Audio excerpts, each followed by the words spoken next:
Chennai எண்ணூரில் container lorry ஓட்டுநரிடம் கத்தியை காட்டி மிரட்டி கொள்ளையடித்தவரை லாரி ஓட்டுநர்கள் பிடித்து போலீசில் ஒப்படைத்தனர்.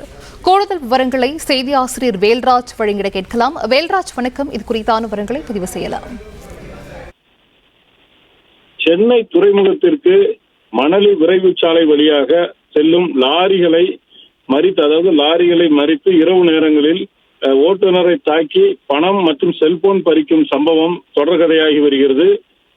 அண்மையில் கடந்த சில தினங்களுக்கு முன்பாக ஒரு தாக்குதல் சம்பவம் நடந்தது. அதன் தொடர்ச்சியாக நேற்று இரவும் இதே போன்றதொரு தாக்குதல் சம்பவம் நடந்தது. ஓட்டுநரின் தலையில் வெட்டி அவரிடமிருந்து செல்போன் மற்றும் பணத்தை பறித்துக் கொண்டு சிலர் சென்றனர்.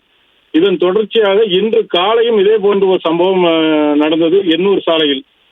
இதையடுத்து ஓட்டுநர்கள் பகல் நேரம் என்பதால் மற்ற லாரி ஓட்டுநர் விரைவாக வந்து அந்த செல்போன் பறிப்பில் ஈடுபட்ட அந்த நபரை சுற்றி வளைத்து பிடித்து அவருக்கு தர்மடி கொடுத்து அவரிடமிருந்து செல்போனை வாங்கியதுடன் அவரை பிடித்துக் கொண்டு எண்ணூர் காவல் நிலையத்திலே ஒப்படைத்தனர்.